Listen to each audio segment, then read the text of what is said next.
Messieurs, dames, l'heure est grave. Au moment où je vous parle, les salles de sport sont toujours fermées et un énième confinement nous menace. Tout cela est triste, mais nous devons nous adapter. Et c'est pour cela que la course à pied peut devenir notre meilleur allié en ces moments compliqués. Salut à tous, c'est OG le G et si vous savez pas qui je suis, eh ben c'est normal.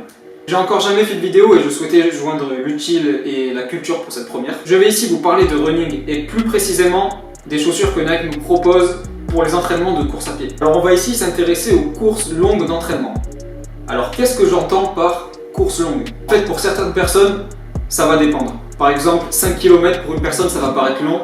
On parle en général de courses longues quand ça commence à atteindre 1 heure voire 1h30 de course. Ça peut représenter 8, 10, comme 15 km, voire encore plus, ou alors un peu moins. En fait, tout va dépendre de votre niveau actuel. Si je fais cette vidéo, c'est surtout pour donner des informations aux personnes qui débutent la course à pied. Je sais qu'il y en a beaucoup qui ont pris cette initiative ou cette résolution parce que c'est le début d'année, ou alors vraiment parce que on vit dans une période super spéciale et les salles de sport sont toujours fermées. Donc cette vidéo, je dirais qu'elle s'adresse à tous ceux qui soit débutent la course à pied, soit veulent vraiment la reprendre et se tenir à jour en fait des nouveautés que Nike nous propose. La première chose importante à savoir c'est quelle pointure prendre. Alors en général, les paires de Nike taillent petit, donc il va falloir prévoir une demi-pointure au-dessus de votre pointure habituelle parce que quand on court, le pied a tendance à gonfler, donc il faut un minimum de confort. En fait, prendre une demi-taille va surtout vous éviter déjà de vous faire mal aux pieds. À force de toucher au bout de la chaussure, ça va vraiment vous faire mal et ça évite également une usure prématurée de la paire. Alors pour nos longues courses d'entraînement, il faut déjà savoir sur quoi on va courir. C'est très important car certaines semelles ne sont pas adaptées pour tout type de sol. Certaines auront par exemple tendance à être moins durables et à avoir moins d'adhérence sur certains types de terrain. Alors je vais commencer par vous parler des paires qui sont adaptées pour la route. Et vous allez voir, je vais vous faire une petite voix off pour vraiment vous expliquer tout ça en images.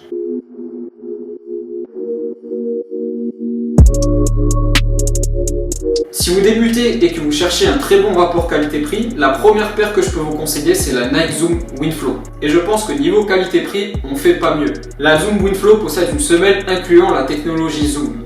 Alors vous allez me dire, mais qu'est-ce que le Zoom? Ce sont des poches d'air sous pression. Et en fait pendant la foulée, la pression que nos pieds exercent sur la poche d'air la fait se compresser et disperse l'impact. Puis elle se rétracte jusqu'à sa forme originelle, tout en donnant une impulsion au pied. Si vous êtes débutant, je vous la conseille fortement car elle est très résistante et durable. Vous pourrez aussi bien faire des petites courses telles que 5 km et vous pouvez même aller jusqu'à des semi-marathons avec, elle tiendra la route, vous inquiétez pas. Alors pour la route et la piste, je vous conseille les React Flyknit. Mais vous allez me dire, les React Flyknit, qu'est-ce que c'est? Le React, c'est la technologie de la semelle et ça ressemble à ça. En fait, c'est une mousse ultra légère qui a une mémoire de forme. Elle s'adapte donc à chacune de nos foulées et elle offre un retour d'énergie incroyable. Pour avoir couru avec, je peux vous dire qu'on ressent vraiment sa spécificité. On a vraiment cette sensation de retour d'énergie et on a vraiment l'impression de rebondir avec, tout simplement. Putain, en plus je l'ai vraiment tué la paire. En plus de ça, on a du Flyknit. Le Flyknit, c'est la technologie qu'on retrouve sur l'empeigne. L'empeigne, c'est ça. En gros, c'est la partie supérieure de la paire, celle qui englobe nos pieds. Le Flyknit, c'est tout simplement du tissu tressé. C'est hyper résistant et en même temps, ça épouse parfaitement la forme du pied. Vraiment, niveau confort, difficile de faire mieux que les React Flyknit. Alors voilà, je vous conseille ces deux modèles. Vous avez le choix entre la React Infinity ou la Epic React. Alors maintenant, je vais vous parler des Pegasus et des Vomero. J'ai décidé de parler de ces deux paires en même temps car elles partagent des caractéristiques assez communes. Et ces caractéristiques communes se situent surtout au niveau de la semelle car ces deux paires sont dotées de la technologie Zoom, comme pour la Windflow. Alors, quelles sont les différences entre ces deux modèles? La différence va se situer tout d'abord sur le poids. La Pegasus est plus légère, avec un poids aux alentours de 280 grammes pour la Pegasus 37 et plus de 300 grammes pour la Vomero. Le poids plus lourd de la Vomero s'explique par davantage d'amorti, en particulier à l'avant du pied par rapport à la Pegasus.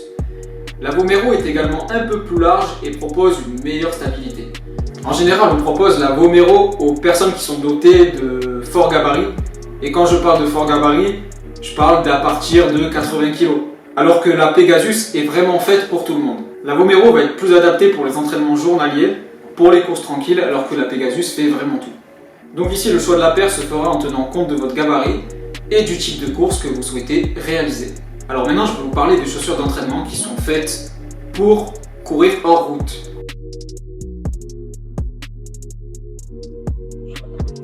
Alors on appelle ça le trail. Et en fait, ça désigne tout simplement la course à pied sur des milieux naturels, donc les chemins de terre, les sentiers.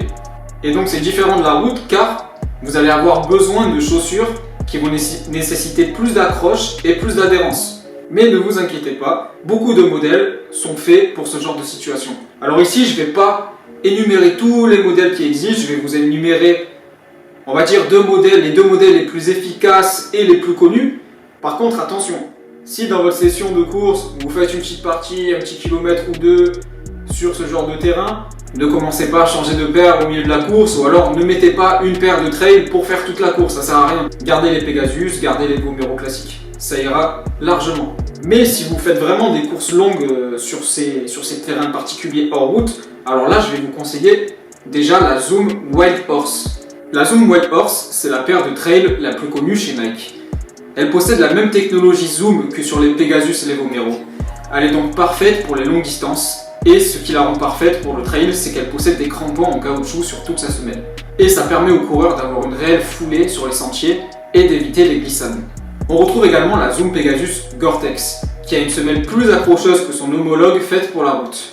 On y retrouve la technologie Gore-Tex, qui permet à la chaussure d'évacuer plus rapidement l'humidité et qui maintient notre pied au sec, même en cas de boue ou d'intempéries.